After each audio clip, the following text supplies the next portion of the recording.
اب اللہ تبارک و تعالیٰ کہتا ہے کہ آواز دو لوگوں کو، کہو کہ جلدی عیدگاہ کی طرف بڑھو. اور پھر رب کیا کرتا ہے؟ اب رب کہتا ہے مجھے میری عزت و جلال کی قسم، یہ رب آج عید والے دن، ہر سال عید والے دن اللہ تبارک و تعالیٰ یہ آواز لگاتا ہے. اگرچہ ہمیں آواز سنائی نہیں دیتی، جنوں اور انسانوں کے سوا سب مخلوق کو رب کی آواز سنائی دیتی ہے.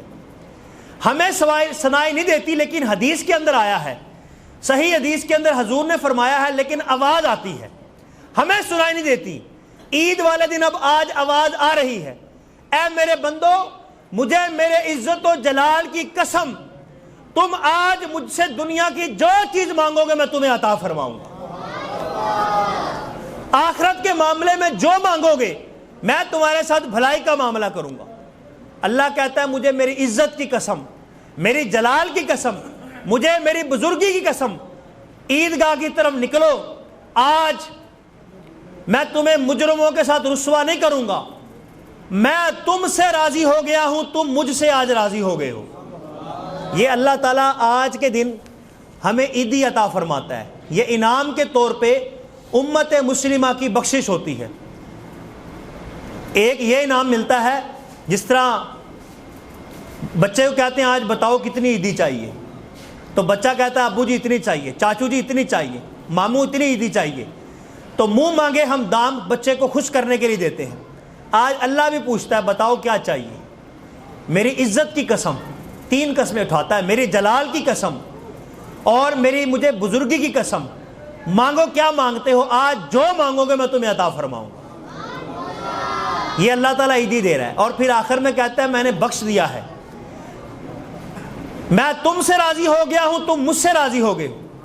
جب یہ بات اللہ فرماتا ہے تو حدیث کے اندر آتا ہے کہ شیطان روتا ہے، بہت زیادہ روتا ہے، چلاتا ہے. تو اس کے چیلے اکٹھے ہوتے ہیں، وہ پوچھتے ہیں کہ اے سرتاج، اے استاد کیا بات ہے، آج آپ کیوں رو رہے ہو؟ تو کہنے لگا کہ اللہ تعالیٰ نے مسلمانوں کے ساتھ کرم نوازی کی ہے، ان سب کو بخش دیا ہے، میں ذلیل رسوا ہو گیا ہوں، میری محنت رائے گاں چلی گئی ہے، اللہ نے ان سب کو بخش دیا ہے. سارے سروں پہ ہاتھ رکھ کے پیٹتے ہیں، سارے شیطان روتے ہیں. وہ کہتے ہیں اب کیا ہو سکتا ہے؟ وہ پھر کہتا ہے اس طرح کرو، تم ان کو دوبارہ لذت کے اندر، نفسانی خواہشات کے اندر مبتلا کر دو. آج وہ دن ہوتا ہے اللہ ہم سے راضی ہو جاتا ہے، اللہ ہماری بخشش کر دیتا ہے، اللہ ہمیں یہ انعام عطا فرماتا ہے. لیکن شیطان بڑا مکار ہے، چلاک ہے، وہ کہتا ہے ان کو پھر لذت کے اندر مبتلا کر دو، ان کو نفسانی خواہشات میں مبتلا کر دو، یہ پھر گناہوں میں پڑ جائیں گے. تو آج عید کا دن گناہوں سے پاک ہونے کا دن ہے، رب راضی ہو گیا ہے. اب ہمیں چاہیے جس طرح 1 مہینے تک ہم نے نفس کو قابو میں رکھا، شیطان کو مار کے رکھا، نیکیاں کی، مسجدیں آباد کی، رب کی خاطر بھوک کاٹی، پیاس برداشت کی، تو اسی طرح اب آگے کے جو معاملات ہیں. لیکن افسوس جب عید کا دن آتا ہے تو کسی حد تک بلکہ بہت زیادہ شیطان کامیاب دکھائی دیتا ہے. سینمے گھر بھر جاتے ہیں، گھر گھر میں فلمیں چلتی ہیں، ڈیک اور گانے بجتے ہیں. مسلمان بڑی بے دردی کے ساتھ اپنا پیسہ، اپنا وقت اللہ کی نافرمانی کے کاموں میں صرف کرتے ہیں. یوں شیطان کامیاب ہو جاتا ہے. وہ جو کہتا ہے کہ یہ جو انہوں نے نفس کا جو مقابلہ کیا تھا، اس لذت نفس کے اندر ان کو دوبارہ مبتلا کر دو. تو آج ہماری منظوری کا دن ہے، تو اللہ تعالیٰ کی بارگاہ میں ڈرنا بھی چاہیے. جو اللہ کی بارگاہ میں عبادت کی ہے، جو روزے رکھے ہیں، اللہ ان کو قبول فرما لے. عید کا دن آیا، حضرت عمر فاروق رضی اللہ تعالیٰ نے دروازہ بند کر لیا، رو رہے ہیں، اونچی اونچی رو رہے ہیں. باہر صحابہ اکٹھے ہو گئے کہ امیر المؤمنین کیا بات ہے، آج تو یوم سعید ہے، آج تو عید کا دن ہے، خوشی کا دن ہے، آپ رو رہے ہیں. تو فرمانے لگے کہ بے شک آج یوم سعید ہے، عید کا دن ہے، لیکن جہاں عید کا دن ہے آج وعید کا دن بھی ہے. کہا جس کے تو روزے قبول ہو گئے، جس کی عبادتیں قبول ہو گئی، اس کے لیے عید کا دن ہے، جس کے منہ پہ مار گئی یہ باتیں اس کے لیے وعید کا دن ہے. تو میں نہیں سمجھتا، پتہ نہیں میرے روزے، میری عبادتیں قبول ہوں گی کہ نہیں ہوں گی، میں تو اس لیے رو رہا ہوں. تو ہمارے بزرگ خوف خدا سے لرزتے تھے اور اپنی نیکیوں کے بارے میں ڈرتے تھے کہ پتہ نہیں اللہ قبول کرے گا کہ نہیں کرے گا، اور ہم گناہوں پہ جری ہوتے ہیں۔ تو صرف نئے کپڑے پہن لینا، بھڑکیلے کپڑے پہن لینا اور موج مستی کرنا یہ عید کا مقصد نہیں ہے، بلکہ رب کو راضی کرنا یہ عید کا مقصد ہے۔ حضرت عمر فاروق رضی اللہ تعالیٰ عنہ نے اپنے بیٹے کو کہا کہ بیٹا نیا لباس پہن لو، پرانے کپڑے پہنے ہوئے تھے، کہا کہ ابا جی یہی ٹھیک ہے، کہا کہ نہیں بیٹا تمہارے دوست یار ہیں انہوں نے نئے لباس پہنیں گے تو تم پھر پریشان ہوگے، تمہارا دل دکھے گا، تمہارے پاس نئے کپڑے نہیں ہیں، تم نئے پہن لو۔ کہا نہیں ابا جی نئے کپڑوں سے کوئی بات نہیں، رب راضی ہو جائے تو یہی بڑی بات ہے۔ تو یہ بزرگان دین کا طریقہ تھا کہ اپنے نفس کا محاسبہ ہر وقت کرتے رہتے تھے۔ حضرت ذوالنون مصری رحمۃ اللہ علیہ یہ بزرگ گزرے ہیں، انہوں نے 10 سال نفس کی مخالفت کی، نفس جو کہتا تھا اس کے خلاف کرتے تھے۔ ایک دن عید کا دن آیا تو نفس نے کہا کہ آج تو عید کا دن ہے، آج تو کچھ کھا پی لو۔ حضرت ذوالنون مصری رحمۃ اللہ علیہ انہوں نے 10 سال نفس کی مخالفت کی، تو عید والا دن آیا، نفس نے کہا کہ آج تو کچھ کھا لو، تو کہا اچھا، نفس کو کہا ٹھیک ہے میں تیری بات مان لوں گا لیکن تو بھی میری بات مان۔ پہلا اس طرح کر، ایک کام تجھے دیتا ہوں، اگر تو نے وہ مشقت برداشت کر لی تو پھر میں تیری بات مان لوں گا۔ اس طرح کر 2 رکعت کے اندر کھڑے ہو کے، آج چاند رات ہے، ساری رات قرآن پڑھ، اگر تو کامیاب ہو گیا اے نفس تو نے یہ مشقت برداشت کر لی تو پھر میں صبح کچھ لذیذ چیز کھا لوں گا۔ تو نفس کہنے لگا ٹھیک ہے۔ آپ نے چاند رات میں 2 رکعت نفل کے اندر پورا قرآن ختم کیا، تو پورا قرآن جب ختم کر لیا، صبح ہوئی، کہا کہ اب کچھ کھا لو، تو کوئی لذیذ چیز آپ کے سامنے لا کے رکھی گئی، آپ لقمہ اٹھا کے کھانے لگے تو نفس نے پھر اندر سے پکارا، کہا دیکھا ہے ذوالنون بڑی تو نے میری مخالفت کی تھی، بڑا مقابلہ کیا تھا، آخر 10 سال بعد میں تیرا مقابلہ کرنے میں، اپنی خواہش منوانے میں کامیاب آج ہو ہی گیا ہوں۔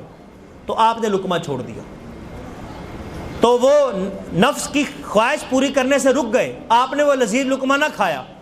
تھوڑی دیر بعد ایک بزرگ تشریف لائے، ایک لذیذ میٹھا کھانا پکڑا ہوا تھا، تھال کے اندر لے کے آئے، کہا کہ نبی پاک صلی اللہ تعالی علیہ وسلم کی مجھے خواب کے اندر زیارت ہوئی ہے، اور حضور علیہ الصلوۃ والسلام نے مجھے حکم دیا ہے کہ یہ ذوالنون مصری کو کہو کہ ایک لمحے کے لیے آج عید کا دن ہے، نفس کے ساتھ صلح کر لو اور میرا حکم مانتے ہوئے یہ لقمہ کھا لو۔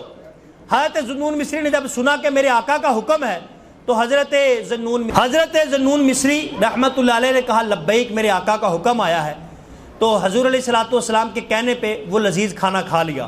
تو رب ہے موتا یہ ہے قاسم، دیتا وہ ہے کھلاتے یہ ہیں، ٹھنڈا ٹھنڈا میٹھا میٹھا کھاتے ہم ہیں کھلاتے ہیں۔ تو یوں میرے آقا کریم علیہ الصلوۃ والسلام جو ہیں یہ سرکار نبھاتے ہیں، سرکار کھلاتے ہیں، سلطان و گدا سب کو سرکار نبھاتے ہیں۔ تو میرے آقا کریم علیہ الصلوۃ والسلام یہ سب کو نوازشیں کرتے ہیں، سب کو میرے آقا کریم علیہ الصلوۃ والسلام کھلاتے ہیں۔ حضرت ابو ہریرہ رضی اللہ تعالیٰ عنہ یہ صحابی رسول ہے، ایک مرتبہ جنگ کے اندر تھے، تو حضرت ابو ہریرہ فرماتے ہیں کہ لشکر کے پاس کھانا ختم ہو گیا، تو حضور علیہ الصلوۃ والسلام نے فرمایا کہ ابو ہریرہ کھانے کے لیے کچھ ہے؟ عرض کی یا رسول اللہ کسی سپاہی کے پاس کچھ نہیں ہے۔ ہاں یا رسول اللہ میرے پاس گتھلی کے اندر تھوڑی سی کھجوریں ہیں۔ حضور نے فرمایا نکالو ان کو۔ گتھلی جھاڑی گئی، اس کے اندر سے 21 کھجوریں نکلی۔ آقا کریم علیہ الصلوۃ والسلام نے فرمایا بلاؤ، 10 بندوں کو بلاؤ۔ 10 کو بلایا جاتا رہا۔ حضور علیہ الصلوۃ والسلام اپنے ہاتھ کے نیچے کھجوریں دیتے رہے، رج کے سیر ہو کے کھاتے رہے، ٹولیاں کی ٹولیاں آتی رہی اور کھا کھا کے سیر ہو کے جاتے رہے، اور جب سب نے رج کے کھجوریں کھا لی، کھانا کھا لیا، تو جب ہاتھ اٹھایا تو حضرت ابو ہریرہ فرماتے ہیں جتنی پہلے باقی تھی اتنی پھر اتنی باقی تھی۔ حضور نے فرمایا ابو ہریرہ ان کو دوبارہ گتھلی میں ڈال لو، اور جب تک تمہارا جی چاہے اور جتنی نکالنا تمہارا جی چاہے تم نکالتے رہنا، کھاتے رہنا، لیکن اس کو الٹانا مت، اس کو دیکھنا مت۔ اس کو کھول کے نہ دیکھنا، اس کو الٹانا مت۔ تو حضرت ابو ہریرہ فرماتے ہیں سرکار کا سارا دور، اس میں سے جب مجھے ضرورت ہوتی میں کھجوریں نکال کے کھاتا۔ حضور کی وفات ظاہری ہوئی، حضرت ابوبکر صدیق کا دور آیا، حضرت عمر فاروق کا دور آیا، اس دور کے اندر بھی حضرت عثمان غنی کا دور آ گیا۔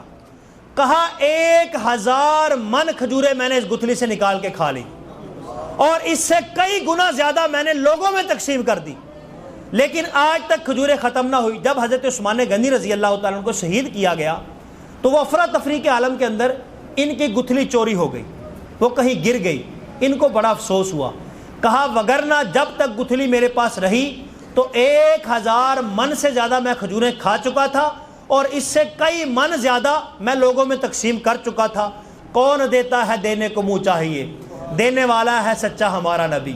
سب اللہ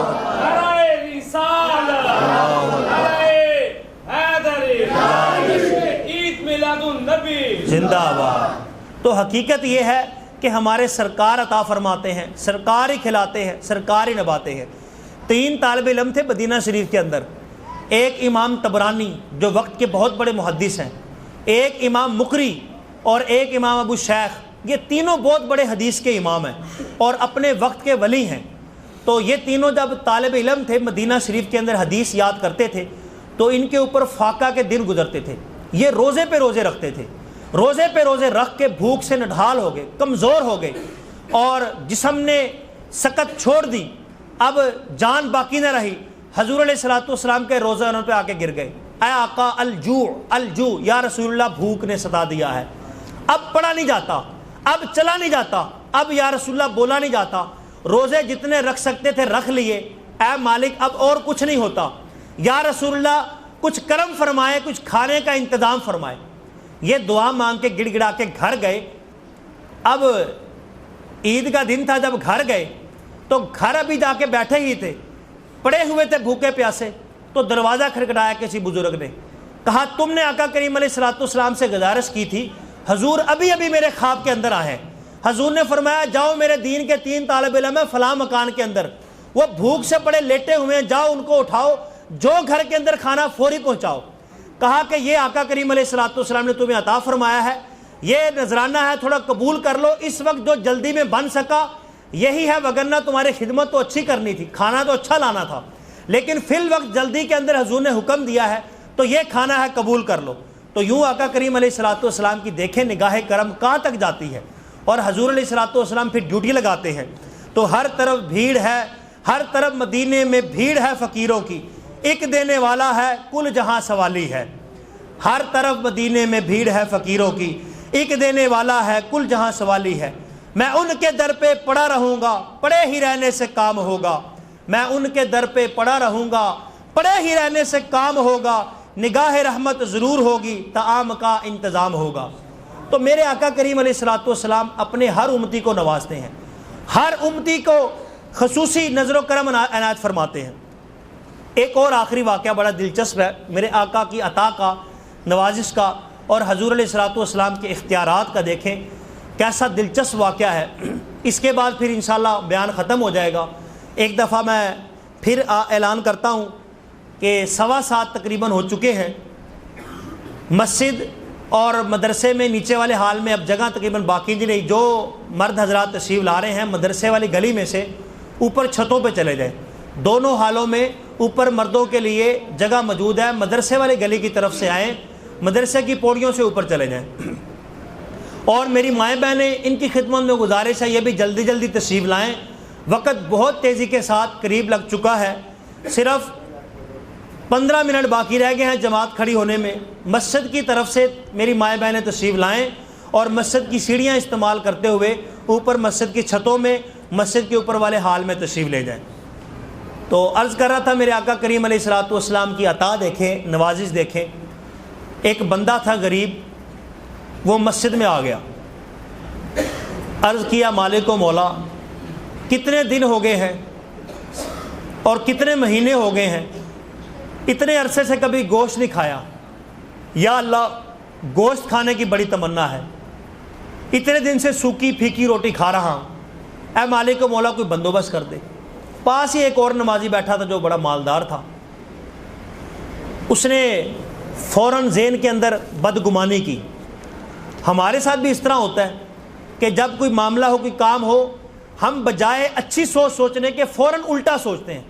اس کے برعکس مسلمان کے بارے میں بری سوچ سوچ لیتے ہیں.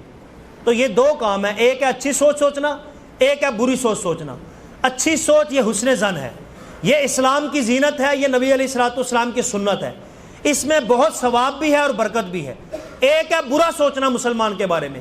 یہ برا سوچنا, یہ بدگمانی ہے, یہ اسلام کے اندر حرام ہے, یہ سخت گناہ ہے. ہم نے فون کیا, آگے سے کسی نے فون نہیں اٹھایا, اچھا اب میرا یہ فون نہیں اٹھا رہا, یہ جان کے نہیں اٹھا رہا. اب ہو سکتا ہے اللہ کے بندے وہ نماز پڑھ رہا ہو, وہ استنجا کر رہا ہو, وہ آرام کر رہا ہو. ہم یہ بھی تو سوچ سکتے تھے, لیکن نہیں, حسن ظن نہیں ہم نے رکھا, ہم نے بدگمانی کی. اگرچہ وہ بندہ اس وقت گھر ہی ہوتا ہے, لیکن ہم گئے اس کے گھر, دروازہ کھٹکھٹایا, اندر سے پتہ چلا کہ گھر نہیں ہے. جان کے کار ہے, روز ایسے ٹائم اتھے گھر ہی ہوتا ہے, تو یہ جان کے ٹرکار ہے مجھے. تو اس طرح یہ بدگمانیاں کتنی بے شمار, اس کے سینکڑوں واقعات ہیں کہ جب کوئی معاملہ, کوئی کام ہوتا ہے, ہماری سوچ جو ہے وہ نیگیٹو ہوتی ہے, ہم پوزیٹو نہیں سوچتے. تو اچھی سوچ سوچنا, حسن ظن رکھنا, یہ ثواب اور اس میں برکت ہے, اور اس میں بہت بڑی مسلمان کے لیے بھلائی ہے. اور بری سوچ سوچنا یہ گناہ اور بدگمانی ہے, اس کو اسلام نے حرام قرار دیا. تو وہ فقیر مسجد میں بیٹھا تھا, غریب بندہ, اے اللہ, یا اللہ اچھا کھانا کھانا چاہتا ہوں, مجھے آج کوئی گوشت کھلا دے. وہ ساتھ ہی امیر بیٹھا تو کہتا ہے اچھا مینو سنا رہے ہیں, تو یہ مجھے سنانے کے لیے کر رہا ہے کہ میں اسے کچھ پیسے دوں اور یہ پھر گوشت کھا لے. کہا اچھا مجھ سے ڈائریکٹ بات کرتا تو میں اسے دے دیتا, تو کوئی بات نہیں, اگر اس طرح اشاروں سے مانگ رہا ہے میں بھی آج اسے نہیں کھلاتا. بدگمانی کی نا اپنے مسلمان بھائی کے بارے میں. اس نے سوچا مجھے سنانے کے لیے کر رہا ہے, وہ حقیقت میں بیچارہ تڑپ رہا تھا. ابھی دونوں بیٹھے ہوئے تھے مسجد کے اندر.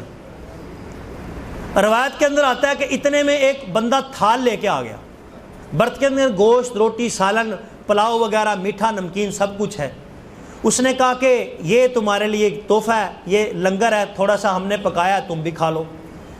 اس نے رج کے کھایا. وہ امیر بندہ یہ سارا منظر دیکھ رہا تھا, وہ حیران بھی تھا, بڑا پریشان بھی تھا کہ ادھر اس نے دعا مانگی اور میں یہ کہہ رہا ہوں مجھے سنانے کے لیے کر رہا ہے, لیکن اللہ نے اتنی جلدی دعا قبول کی. ابھی یہ اٹھ کے گھر نہیں گیا اور اللہ نے اس کو فوراً بیٹھے بٹھائے رزق عطا فرما دیا اس کی مرضی کے مطابق. اس نے وہ کھانا لانے والے کو بلایا, کہا کہ ادھر آؤ, یہ معاملہ کیا ہے. اس نے کہا کہ یار بات اس طرح, میں بھی ایک دہاڑی دار مزدور بندہ ہوں, میرے بچے بڑے دنوں سے خواہش کرتے تھے کہ ابا جی گھر گوشت لے کے آؤ, لیکن میری مزدوری اتنی تھی کہ مسا گھر کا خرچہ پورا ہوتا تھا, اس کے اندر میں گوشت نہیں لا سکتا تھا. آج مجھے تھوڑا موقع ملا اوور ٹائم لگانے کا, میں نے اضافی دہاڑی لگائی, زیادہ پیسے ملے, میں نے سوچا بچوں کے لیے گوشت لے جاؤں. میں نے گھر والی کو دیا, اس نے پکایا, میں لیٹ گیا. جب میں سویا تو میری قسمت جاگ اٹھی. آقا کریم علیہ الصلوۃ والسلام خواب میں تشریف لائے.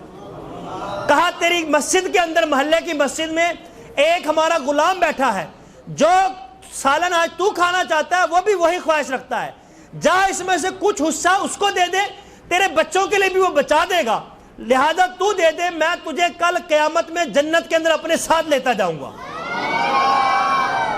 اس امیر بندے کو کہنے لگا یہ ماجرا ہے, مجھے خواب میں حضور کی زیارت ہوئی ہے, میں نے اس کو لا کے کھانا دے دیا ہے. تو وہ کھانا اس کو دیا. اب وہ امیر بندہ کہنے لگا یار یہ جو نبی پاک علیہ الصلوۃ والسلام نے خواب کے اندر آ کے تجھے نوازا ہے, یہ جو انعام دیا ہے, اس کے اندر مجھے بھی تھوڑا شامل کر لو. ماشاءاللہ یہ جھولی کا آغاز ہو گیا ہے, ٹائم صرف 10 منٹ باقی رہ گئے ہیں. اوپر جو میری مائیں بہنیں ہیں وہ بھی کوشش کر کے جھولی پھیر لیں. اوپر میری جو مائیں بہنیں مسجد کے اوپر والے حال میں چھت پہ ہیں وہ بھی جھولی پھیر لیں ساتھ ساتھ اوپر والے حالوں میں بھی. اور جو ابھی گھروں میں ہیں وہ جلدی تشریف لے آئیں, صرف 10 منٹ باقی رہ گئے. انشاءاللہ 5 منٹ کے اندر بیان ختم ہو جائے گا, اس کے بعد پھر انشاءاللہ عید کا طریقہ اور تیاری شروع ہو جائے گی. تو اس بندے نے آ کے بتایا امیر بندے کو, آقا کریم علیہ الصلوۃ والسلام کی خواب میں زیارت ہوئی ہے, حضور نے کہا کہ یہ جو کھانا تیرے گھر میں پک رہا ہے, مسجد کے اندر وہ غریب بندہ نمازی بیٹھا ہے, اس کا دل بھی یہی کھانے کو کر رہا ہے, تو یہ جا کے اسے دے دے, میں جنت میں تجھے اپنے ساتھ لے جاؤں گا. تو کہا میں نے دے دیا. اب وہ امیر بندہ کہنے لگا یار میں تو بد گمانی کی, میں تو برا سوچ رہا تھا, یہ مجھے سنانے کے لیے کہہ رہا ہے. کہا اس طرح کر, جو نبی علیہ الصلوۃ والسلام نے تمہیں حصہ دیا ہے, انعام دیا ہے, اس میں مجھے بھی شامل کر لے. انہوں نے کہا نا یہ کس طرح ہو سکتا ہے؟ کہنے لگا 10 مسکال سونا لے لے. کہنے لگا نہیں. وہ امیر بندہ کہنے لگا 20 مسکال سونا لے لے, مجھے بھی تھوڑا حصہ دے دے. کہنے لگا نہیں. کہا 100 مسکال لے لے. وہ کہنے لگا تو دنیا کی ساری طاقت, دنیا کی ساری مال و دولت میرے سامنے رکھ دے, تو نبی علیہ الصلوۃ والسلام نے جو مجھے انعام دیا اس میں سے میں تجھے حصہ نہیں دوں گا. کہا تو چاہتا تو مجھ سے پہلے یہ انعام لے سکتا تھا, تو اس بندے کی خواہش پوری کر کے لے سکتا تھا. تو یہ نبی پاک علیہ الصلوۃ والسلام کی بھی یہ حدیث مبارکہ ہے, جو کسی مسلمان کی خواہش پوری کرے گا اللہ اس کو اپنے عرش کے سائے کے نیچے جگہ عطا فرمائے گا. اور کہا کہ فرض نماز ادا کرنے کے بعد سب سے بڑی نیکی یہ ہے کہ کسی مسلمان کی خواہش پوری کر دینا, اس کے دل کے اندر خوشی داخل کر دینا. تو اب وہ دیکھیں اس نے بری سوچی, اب اس کو کتنا بڑا نقصان ہوا. ایک اس سے یہ بات پتہ چلی کہ مسلمان کو برا نہیں سوچنا چاہیے, اچھا گمان حسن ظن رکھنا چاہیے. اور دوسرا دیکھیں میرے آقا کریم علیہ الصلوۃ والسلام, بندہ مانگ اللہ سے رہا ہے اور عطا حضور علیہ الصلوۃ والسلام کی بارگاہ سے ہو رہا ہے. تو پتہ چلا کہ یہ علیحدہ علیحدہ کوئی بارگاہ نہیں ہے, جو وہاں سے ہوتا ہے یہیں آ کے ہوتا ہے, جو یہاں نہیں ہوتا تو وہاں نہیں ہوتا. نہیں ہے کوئی اور مفر مکر, جو ہوتا ہے وہ صرف یہیں آ کے ہوتا ہے. تو نبی علیہ الصلوۃ والسلام رب ہے موتا, یہ ہے قاسم, اور حضور علیہ الصلوۃ والسلام تقسیم کرتے ہیں, میرا رب عطا فرماتا ہے, اور میرے حضور علیہ الصلوۃ والسلام کی عطا سے ہی جس کو ملتا ہے جو ملتا ہے. تو ہمیں اچھی سوچنی چاہیے.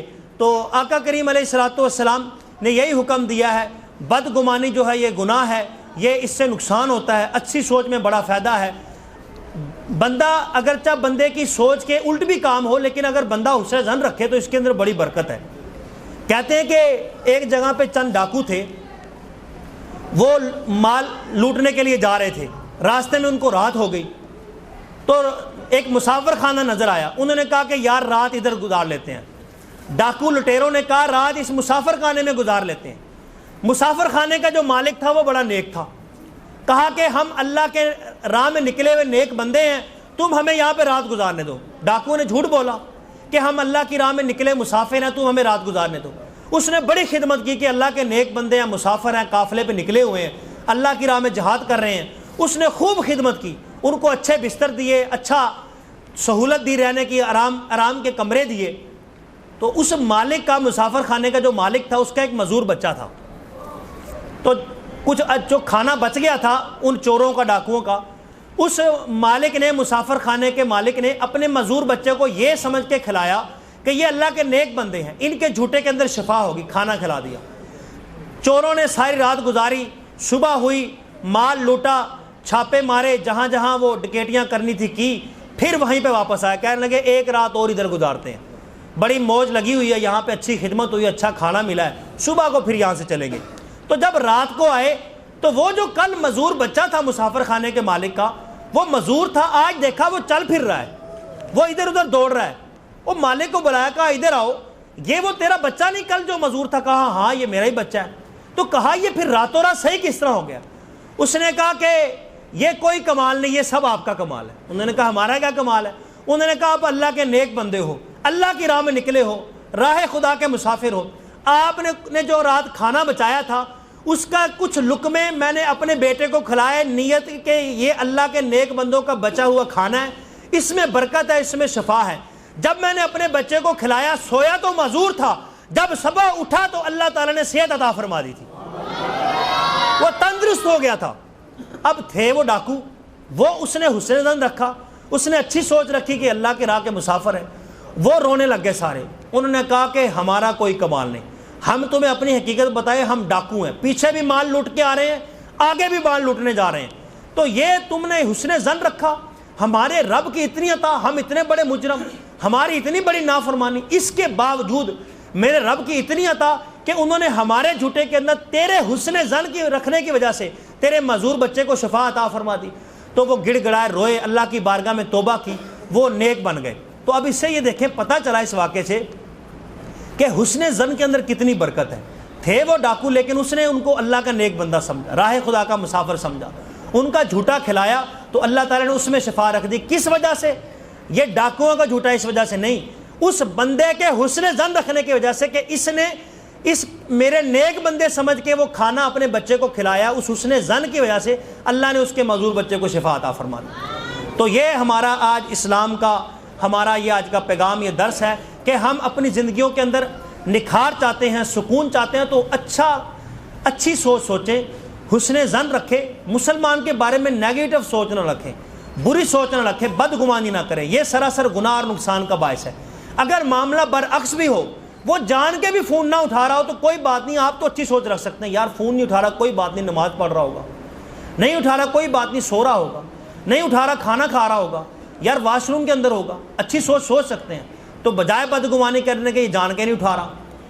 تو اسی طرح کاروبار کے اندر دیکھ لیں، ہمارا تھوڑا کاروبار نہیں چل رہا، سامنے والا دکان والا تسبیح چلا رہا ہے، یار پتہ نہیں کیا ہو گیا، کاروبار ٹھپ ہو گیا، وہ سامنے ذرا دکان والا نا مولوی، اور تسبیحاں پڑھ کے پھوکا ماری جاتا ہے، پتہ نہیں کی پھوکا مارتا ہے کام، وہ بیچارہ درود پاک پڑھ رہا ہو اپنا، وہ استغفار کر رہا ہو۔ یہ اچھی سوچ بھی تو ہم رکھ سکتے تھے کہ وہ میرا بھائی ہے، وہ اللہ کا نام لیتا ہے، اس کا کاروبار ہے، میں بھی اچھا چلو پڑھ لوں کچھ، نہیں، یہ پھوکے مار کے پتہ نہیں کیا کرتا ہے، اس کا چلتا ہے میرا بند ہو گیا۔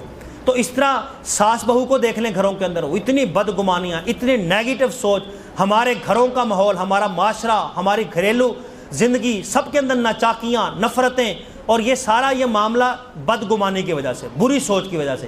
اگر اچھی سوچ پیدا کر لیں، ایک دوسرے کے بارے میں اچھا گمان رکھنا شروع کر دیں، پھر اس ماحول کی برکتیں آپ خود بخود دیکھیں گے۔ صرف اب تقریباً 4-5 منٹ رہ گئے ہیں، تو آپ سب کی خدمت میں گزارش ہے کہ بالکل اپنی صفوں کو بھی درست فرمائیں، بیٹھے بیٹھے اب یہ آپ نیت ایک دفعہ سماعت فرما لیں، پھر اس کے بعد آپ کھڑے ہوں۔